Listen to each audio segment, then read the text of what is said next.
Monsieur le Président,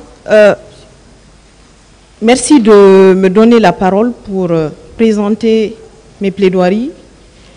Mais disons, je dirais que ces plaidoiries interviennent après que mes brillants et excellents confrères aient brillamment plaidé ici depuis quelques jours déjà.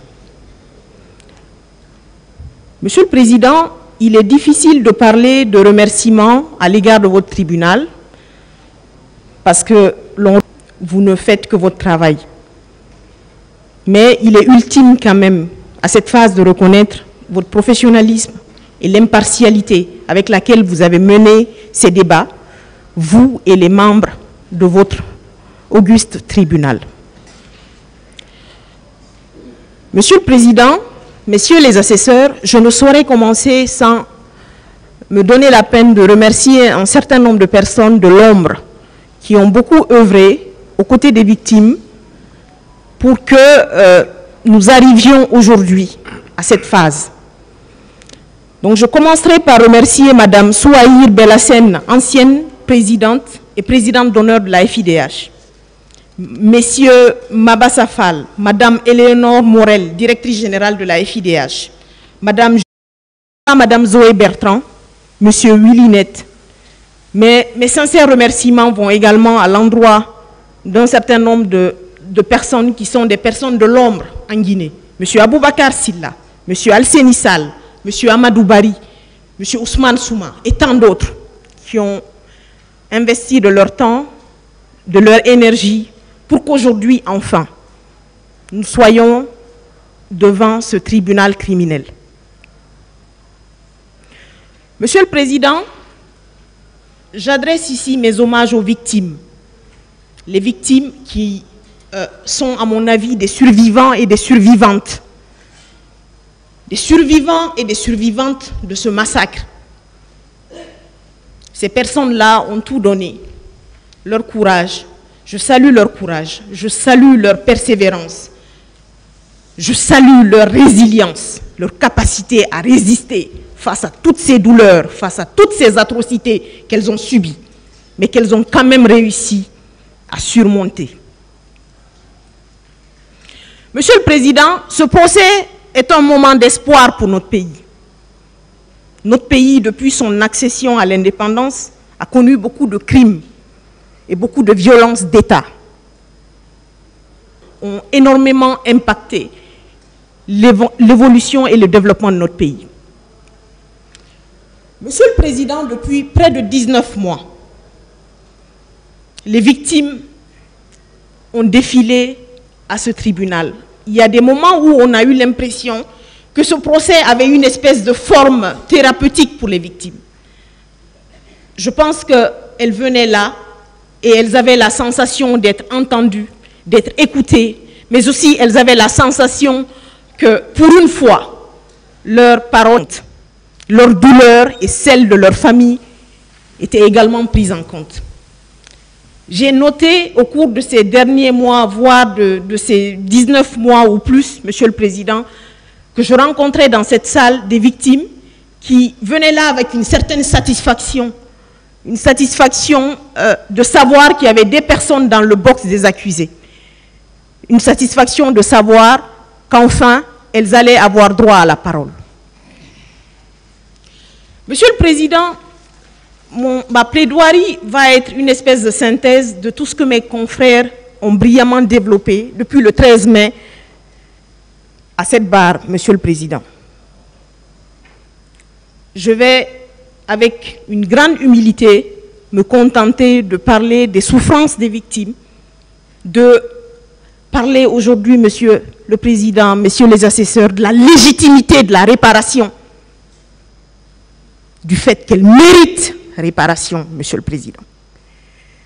Et je terminerai, Monsieur le Président, ma plaidoirie pour vous dire que la décision qui est attendue de votre tribunal, doit marquer un tournant décisif pour notre pays, tournant décisif dans le sens de l'instauration de ce que l'on pourrait appeler de leurs proches, disparition dans le sens vrai du terme, pas que la personne n'existe plus, mais parce que le sort de la personne n'a jamais été élucidé.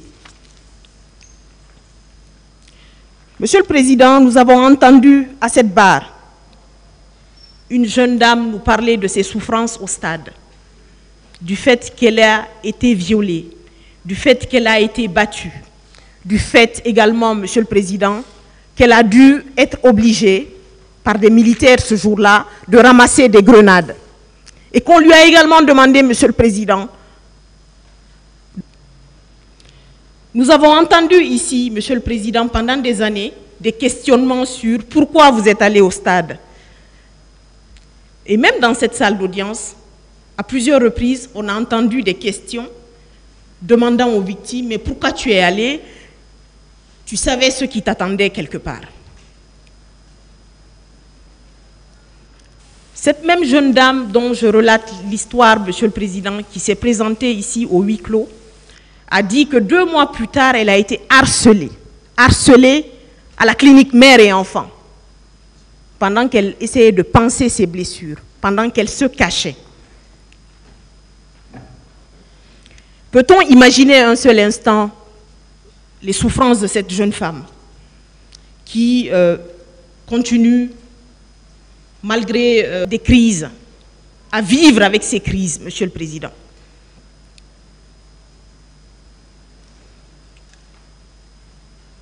Nous avons également, dans cette salle, eu la chance d'écouter un certain nombre de gens qu'on pourrait appeler des experts.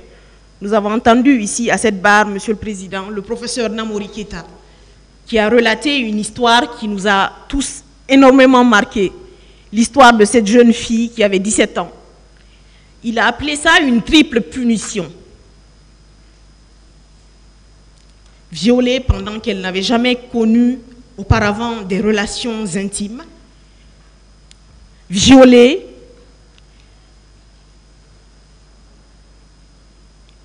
parce qu'en Guinée, à cette époque-là, les victimes se cachaient. Elles n'avaient pas eu la chance d'avoir accès à ce qu'on pourrait appeler un protocole médical qui aurait pu lui éviter une infection sexuellement transmissible. Une triple punition, cette même jeune fille, pas simplement au stade où les horreurs se sont produites, mais on refuse à ces corps un traitement digne.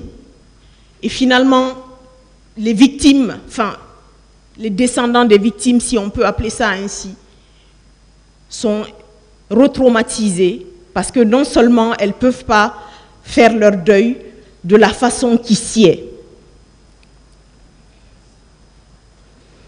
Monsieur le Président, on a eu la tristesse de voir une femme brave qui a défilé à votre barre également, Monsieur le Président.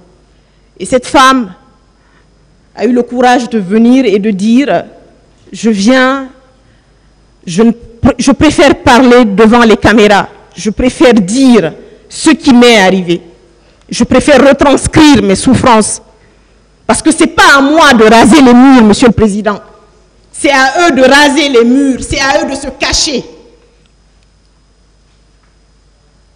C'est pour décrire un peu, Monsieur le Président, l'ampleur des souffrances des victimes. Et ça, je pense que ce procès aura quand même servi à cela.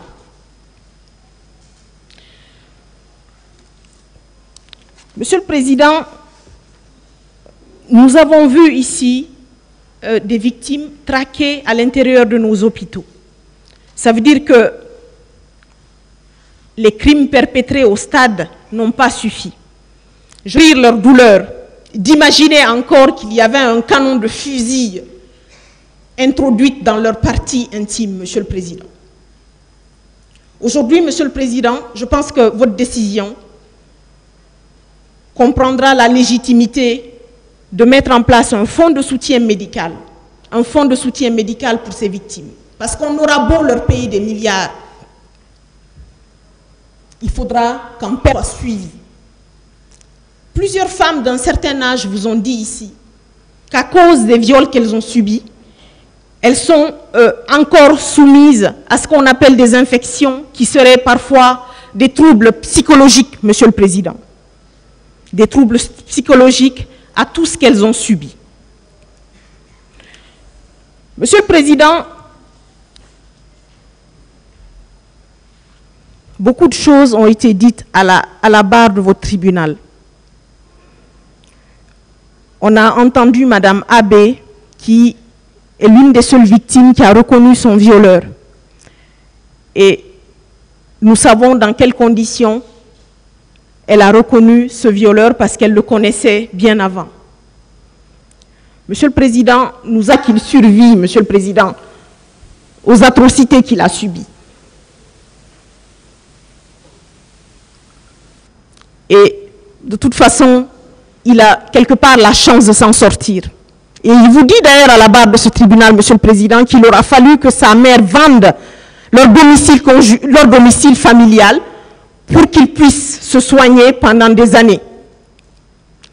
Donc, Monsieur le Président, vous comprendrez l'utilité de la mise en place de ce fonds de soutien médical aux victimes qui vivent avec les séquelles, qui ont des enfants, qui ont vu leur vie brisée.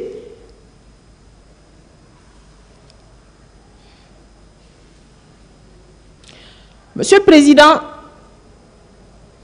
je vais un peu plus m'attarder sur les questions de redevabilité, qui sont des questions sensibles dans notre pays. Question de redevabilité parce que tout simplement, aujourd'hui, nous avons à la barre de ce tribunal 11 accusés. Quelqu'un qui a tous les rêves possibles. Il vient vendre aux Guinéens le fait que lui, il peut développer ce pays. Il peut nous apporter de l'eau, de l'électricité. Mais Monsieur le Président, au stade du 28 septembre et les jours qui ont suivi, on refuse aux Guinéens le droit à la vie. Les atteintes au droit à la vie, Monsieur le Président, sont le noyau dur des droits humains.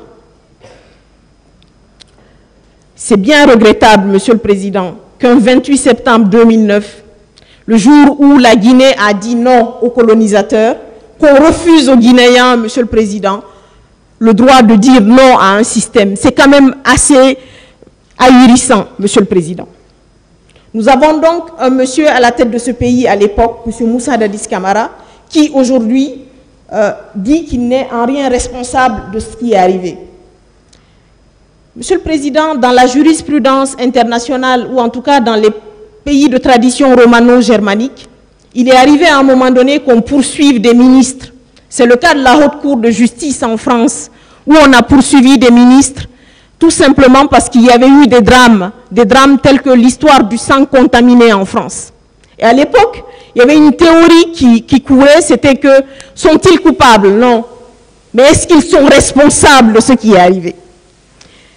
Monsieur le Président, nous nous rappelons du Dadis Show. Nous nous rappelons de M. Moussa Dadis Camara, après ces drames. Nous le voyons encore dans sa chambre à coucher, devant les télés de France 24, où il explique qu'il ne pouvait pas contrôler cette armée et que cette armée est désorganisée depuis 50 ans. Mais, Monsieur le Président, vous avez suivi ici, depuis le 28 septembre 2022, que M. Moussa Dadis Camara a quand même eu un plan pour arriver au pouvoir. Lorsqu'on a un plan pour arriver au pouvoir, on cherche un plan pour gouverner. Mais lorsqu'on n'a pas de plan pour gouverner, c'est qu'on n'est pas fait pour gouverner, Monsieur le Président.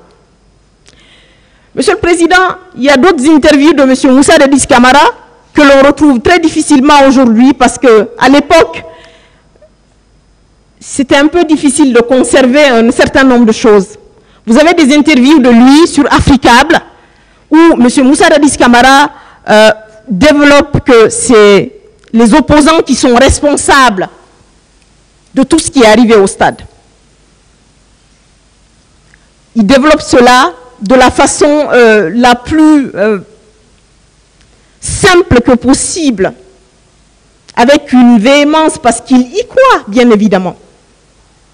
Mais ce qui est dramatique, Monsieur le Président, c'est que même dans ces vidéos, ou dans l'une des vidéos dont je parle, vous verrez le capitaine Moussa Dadis Camara dire à la fin de la vidéo qu'il est le père de la nation. Il n'est pas père de la nation, qui le veut. Lorsqu'on est père de la nation, on assume.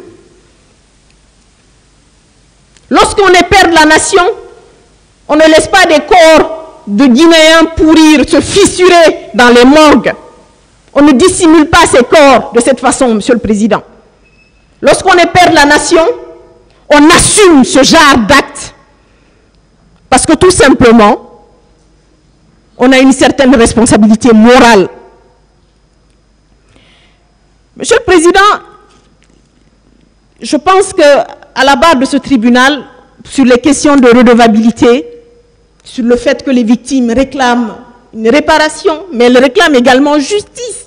Elles réclament que ceux qui étaient à la tête, ou en tout cas ceux qui ont activement participé à ce massacre, payent. Nous avons vu ici un personnage qui refuse catégoriquement que sa responsabilité soit mise en cause. On l'a entendu ici, Monsieur le Président, à plusieurs reprises. Il a dit, ceux qui sont allés au stade n'ont qu'à assumer. Moi, j'ai absolument rien à voir là-dedans. Donc, on a 157 morts. On a un nombre de disparus inconnus. On a plus de 109 femmes violées, détruites. Mais on a un président de la République qui veut bien les honneurs, mais qui refuse les horreurs. Monsieur le Président, on n'est plus dans ce monde-là où on accepte les honneurs pour refuser les horreurs. Lorsqu'on accepte les honneurs, on assume aussi les horreurs. Monsieur le Président, on a vu ici lors des confrontations, je me permets de parler d'un autre accusé, qui est en l'occurrence M. Moussa Tchegoro Kamara, qui a dit ici à certaines victimes, « Oh, ce que vous racontez là me fait rire. » Oui, ça lui fait rire parce que c'est amusant. C'est amusant. On a entendu certains de ces hommes également dans cette affaire nous dire qu'ils étaient au stade pour une mission de sécurité générale. Monsieur le Président, pendant que des Guinéens sont morts, tout simplement parce qu'on leur a refusé de sortir du stade. Certains ont dû piétiner les uns les autres. Mais on a quand même ces hommes-là qui ont quand même le courage aujourd'hui de venir devant ce tribunal vous dire qu'ils assuraient une mission de sécurité générale. Mais ils ont bien assuré leur mission de sécurité générale, Monsieur le Président. Ils ont réussi à endeuiller des familles entières. Ils ont réussi les douleurs qu'ils ont subies. Certains vous ont dit, j'ai une balle logée dans mon corps. Monsieur le Président ou le tribunal, aidez-nous pour qu'on puisse enlever ces balles. C'est là que je me suis un peu intéressé, Monsieur le Président, à ce que peut composer une balle. Une balle, c'est composé d'un peu de plomb, d'un peu d'arsenic. Et ces personnes-là vivent avec du plomb et de l'arsenic, tout simplement parce que ce jour-là, c'était la folie meurtrière. Il fallait tirer sur tout ce qui bouge. Il fallait en finir avec la contestation dans notre pays. Tout à l'heure, mon confrère, dans ses développements, vous a parlé de toutes ces femmes qui étaient nues au stade. Et c'est là que je vais un peu développer, Monsieur le Président, pour dire qu'aujourd'hui, sur le plan international, il y a quand même une conception du viol qui n'est pas simplement l'introduction d'un objet, qui n'est pas simplement de violenter la personne, mais qui est aussi celui de prendre possession du corps de la victime, Monsieur le Président. Et ça, je pense qu'il y a beaucoup de femmes qui sont dans cette situation. Parce qu'on a tout simplement voulu les humilier. On a voulu humilier leur famille. On a voulu les faire taire. Leur faire perdre l'envie d'être des citoyens et des citoyennes à part entière de ce pays. Alors qu'on sait très bien que les femmes guinéennes ont quand même toujours joué un certain rôle de citoyenneté dans notre pays. Ça me fait penser à l'une des femmes qui a été pilote, qui est l'une des premières femmes pilotes guinéennes d'Afrique de l'Ouest. Et ça fait mal, Monsieur le Président, parce que tous ces hommes à votre barre avaient quand même un destin commun. Leur destin commun était celui de protéger vaille que vaille un pouvoir. Et cela s'est passé, Monsieur le Président, dans un contexte qui est un contexte bien précis, qui est le contexte du rapport du militaire au pouvoir, Monsieur le Président. Il fallait conserver leur pouvoir. Déjà, d'ailleurs, ils avaient le pouvoir, ils avaient des avantages. La mort de Lansana Conté leur ouvrait une autre vanne, qui était celle de continuer à préserver ce pouvoir. Le capitaine Moussa Dadis Camara était bien placé à l'époque. Mais Monsieur le Président, on aura beau parler de la souffrance des victimes, il est important quand même de parler d'un certain nombre de choses dans ce dossier qui sont... quelles sont les leçons qu'on peut tirer du pouvoir finalement? Les leçons que M. Marcel Guilavogui est venu à votre part dire le jour où le président Dadis a dit qu'il ne connaissait pas Cissé Raphaël, j'ai décidé ce jour-là de venir parler.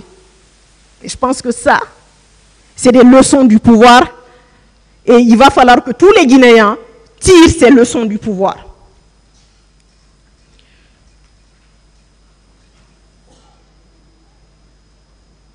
Monsieur le Président, il est difficile de parler de toutes ces atrocités sans revenir sur un certain nombre d'acteurs et d'accusés dans cette affaire. Je me rappelle qu'il y a une victime qui est venue au huis clos, qui vous a dit « J'ai vu Toumba Diakité pendant qu'on me traînait à terre ». C'est Madame MD. Mais ce jour-là, M. Toumba vous dit qu'il était plus occupé à sauver les leaders. C'est quand même ahurissant. M. Toumba dit qu'il marche avec des grenades, il marche avec une arme, il aurait pu au moins sauver cette seule femme. Et tenez-vous bien, Monsieur le Président, le sort de cette femme a été qu'ils lui ont introduit un canon de fusil dans les parties génitales. Quel triste sort. C'est bien dommage, Monsieur le Président, que l'on se présente aujourd'hui comme étant l'ange gardien des leaders politiques, mais il n'y avait pas que les leaders politiques dans ce stade. Monsieur le Président, vous avez entendu Monsieur Blaise Gomou vous dire qu'il n'est pas un gendarme qui a de l'excès de zèle en lui et qui ne peut pas appeler la police, il ne peut pas appeler des ambulances, ce n'est pas son problème. Mais il était quand même en mission de sécurité générale. Monsieur le Président, que dire de plus face à toutes ces atrocités? Que dire de plus? Hier, je n'étais pas dans cette salle, mais j'ai eu à écouter quelques bribes. Et j'ai vu que notre sulfureux capitaine était encore en colère contre des confrères et qu'il avait droit à la parole. Mais Monsieur le Président, j'ai eu envie de me poser une question. C'était que toutes ces personnes qui sont allées au stade, n'avaient-elles pas droit à la parole? Aujourd'hui, lui, il a des avocats. Mais c'est ça la beauté de la contradiction, Monsieur le Président. Et je pense que ce sont les grandes leçons que l'on devrait tirer de ce procès. Que quelle que soit votre position, quelle que soit votre force, vous devez répondre devant la loi, mais que toutes ces personnes-là qui sont décédées avaient le droit de dire qu'elles n'étaient pas d'accord avec la candidature d'un militaire, Monsieur le Président. Et je pense que mon confrère Bernard, dans ses développements tout à l'heure, a eu à dire qu'il fallait que le stade porte le nom des victimes, ou en tout cas qu'il fallait qu'on honore ces victimes. Oui, pour moi, ces victimes-là ne méritent peut-être pas des honneurs, comme certains sur le banc des accusés, mais elles méritent notre respectabilité. Monsieur le Président, à l'issue de ce procès, j'imagine que les familles des victimes attendent bien plus qu'une réparation qui soit simplement symbolique.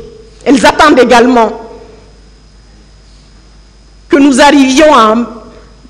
que nous vivions dans un pays où les atteintes au droit à la vie ne sont pas possibles. Tout simplement parce que, c'est même pas parce que c'est des droits codifiés, Monsieur le Président, mais parce que c'est des droits naturels. Nul n'a le droit d'ôter la vie à son prochain, Monsieur le Président. Nul n'a le droit d'atteindre à l'intégrité physique de son prochain. C'est tout simplement naturel. On n'a pas besoin de vivre dans un monde où tout est codifié par le pacte international relatif aux droits civils et politiques, ou par la Déclaration universelle des droits de l'homme, ou simplement par n'importe quel pacte international ou convention contre la torture. Nous devons simplement aboutir, Monsieur le Président, à une espèce de contrat social dans ce pays, où on ne banalise pas la vie, où on ne banalise pas les libertés. Et je pense que les accusés ici l'ont compris. Ils ont droit à une défense, ils ont droit à des avocats, ils ont le droit de prendre des notes. Et ce jour, tous ceux qui étaient au stade, qui ont perdu la vie, avaient des papiers, des pancartes. C'était ça leur arme. Et c'est ça l'arme de la citoyenneté, Monsieur le Président. L'arme du citoyen, ce sont ces mots. Mais on veut refuser à des Guinéens simplement une existence, Monsieur le Président. Et après, on veut dissimuler tout ça pour dire que c'est une armée désorganisée. Une armée désorganisée, on veut bien. Mais Monsieur Moussa Dadis Camara, personne ne l'a forcé à arriver au pouvoir en 2008 à la mort de M. Lansana Conté. Personne ne l'a forcé. Au contraire, il vous dit lui-même qu'il a échafaudé un certain nombre de plans et qu'il avait des hommes, Monsieur le Président. Mais il savait qu'il venait gouverner des hommes et qu'il n'était pas là pour gouverner des cimetières, tout simplement. Et je crois que les familles des victimes auraient aimé peut-être qu'on les arrête, je ne sais pas moi, Monsieur le Président, qu'on procède à des arrestations, qu'on les interroge. Pourquoi vous manifestez? Ou alors cette manifestation est illégale? Mais non, Monsieur le Président, c'est trop facile. Il faut fermer le stade. Il faut envoyer des tireurs d'élite. Il faut engager un massacre. Il faut en finir avec toute contestation. Parce que depuis 1958, Monsieur le Président, notre rapport au pouvoir reste l'élément, ou en tout cas reste le gros problème dans notre pays. On veut bien arriver au pouvoir, mais on ne sait pas comment. Quel est le rapport au pouvoir que l'on pourrait avoir? Peut-on avoir simplement de la compassion pour nos compatriotes quand on est au pouvoir? Peut-on simplement avoir un minimum de respectabilité pour nos compatriotes? Parce que lorsque l'on arrive d'un voyage, ou lorsque l'on voyage et qu'on a toute une armée qui nous accompagne, ce sont les impôts payés par nos compatriotes, par les contribuables guinéens. Et que cette force-là, et d'ailleurs on sent, Monsieur le Président, on sent, Monsieur le Président, que M. Moussa Dadis Camara en parle. Il dit cette foule, cette marée humaine. Il en veut à cette marée humaine. Il en veut à cette marée humaine parce qu'il veut une légitimité. Mais cette légitimité, il ne l'a pas. Et c'est cette marée humaine qui est allée au stade qui a une légitimité, Monsieur le Président. Et c'est cette marée humaine qui fait de tout dirigeant dans n'importe quel pays au monde un dirigeant qui a une légitimité. On ne gagne pas une légitimité, Monsieur le Président, en ayant des armes, ou en ayant des hommes, ou en ayant des mercenaires à notre service. On ne gagne de la respectabilité et de la légitimité qu'à travers le respect que nos concitoyens peuvent avoir, ou en tout cas ressentent pour nous en tant que dirigeants. Et je pense que c'est le rêve de tout Guinéen conscient, Monsieur le Président. Le rêve d'une société juste, d'une société où tout simplement on ne vient pas devant un tribunal quand il y a 157 morts pour nous dire qu'on mérite des honneurs et des médailles. Et je pense d'ailleurs en le disant, Monsieur le Président, en toute sincérité, au travail que vous avez eu à faire ici. Et je pense que cette médaille-là, vous l'aurez dans vos cœurs, Monsieur le Président. Ce n'est pas des médailles que l'on porte. C'est la respectabilité, Monsieur le Président. c'est la respectabilité que nos concitoyens ont pour nous. C'est le plus important, Monsieur le Président. J'ai été assez surprise, Monsieur le Président, d'entendre qu'hier, des propos ont été prononcés ici à l'endroit d'un de nos confrères en parlant de haine. Monsieur le Président, nous n'avons pas de haine. La preuve, c'est la justice, Monsieur le Président. Et la justice, c'est l'impartialité, Monsieur le Président. La justice, c'est ce côté équitable. On parle de haine aujourd'hui. Moi, j'aimerais tout simplement, dans notre monde, en tout cas un monde post-mortem, où j'aurais à interroger des disparus. Ces disparus-là, on pourrait leur demander ce qu'elles ressentent aujourd'hui pour celui qui était le chef de l'État à l'époque. Mon confrère Martin Pradel l'a brillamment dit ici. C'est ce syndrome-là, l'ivresse du pouvoir. Moi, moi, moi.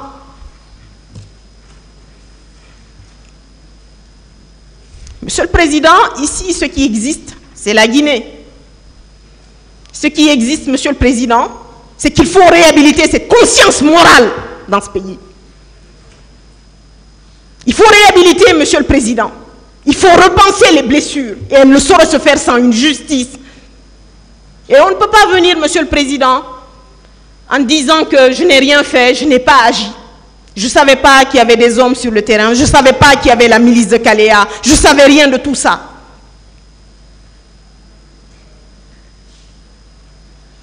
Monsieur le Président, c'est bien dommage.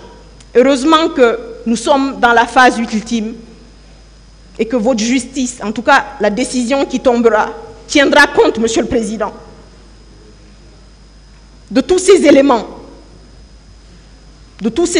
qui sont, à mon avis, hyper importants.